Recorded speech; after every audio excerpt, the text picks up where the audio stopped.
let's try to figure out this triangle is right angle triangle or not. Okay, before we start talking about this one, I just want to revise about the Pythagoras theorem. Okay, this one is a shorter side, and then this one is a hypotenuse, which is longest side.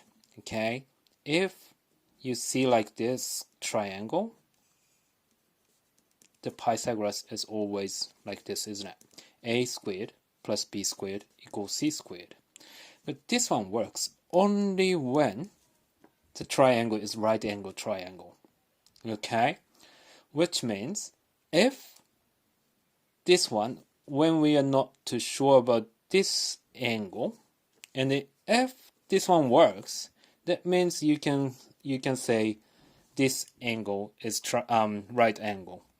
Okay, so if you look at this one, for example, if this is a 3, this is 4, and then this is 5 centimeter. Yeah, obviously this one and this one is a shorter side squared plus shorter side squared, and then longer side squared. 3 to the power of 2 is 9, 16, and then 25, isn't it? If you do 9 plus 16 gives you 25. So this works, eh? That means a squared plus b squared equals c squared. That means this angle, we can say this angle is right angle. Okay? So we are using this concept to figure out this one. So as long as you can, if you can say shorter side squared plus shorter side squared is longer side square, that's a right angle triangle, right? But we don't know the lengths here and here and here yet. So let's say this one is x, and then x centimeter, y centimeter, and then z centimeter. And then we can figure out this one, isn't it? From here to here is 6, which means from here to here is also 6, which means this one is 2 centimeter, right?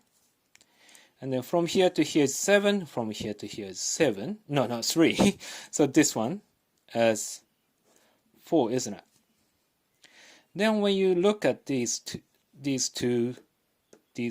numbers and then these two numbers, which one is it's got the longest hypotenuse? Because this one is a right angle triangle, right? This one, because this one is a rectangle. Okay, then you probably can figure out without thinking, but I just say x squared is 2 squared plus 4 squared, isn't it?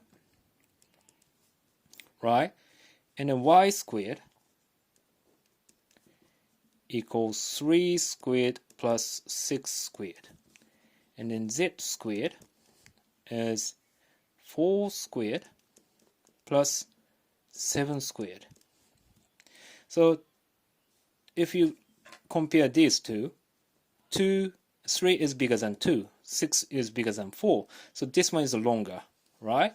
And then if you look at this one, 4 is bigger than 3, 7 is bigger than 6. So this is the longest side, which is hypotenuse, right?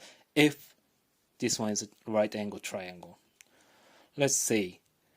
X squared is 4 plus 4 times 4 is 16, which is 20. 3 squared plus 6 squared, and then 16 plus 49. Right, let's see. So which means x squared is 20. Y squared is 45. And then z squared is 65, isn't it? Now if you look at this one, 20 plus 45 equal 65. So that means this squared plus y squared equals z squared. That's why we can say this one is triangle, or right angle triangle. And then which corner is a right angle? It's the opposite to longest side. So this one isn't it. So we can say this triangle is a right angle triangle. Done.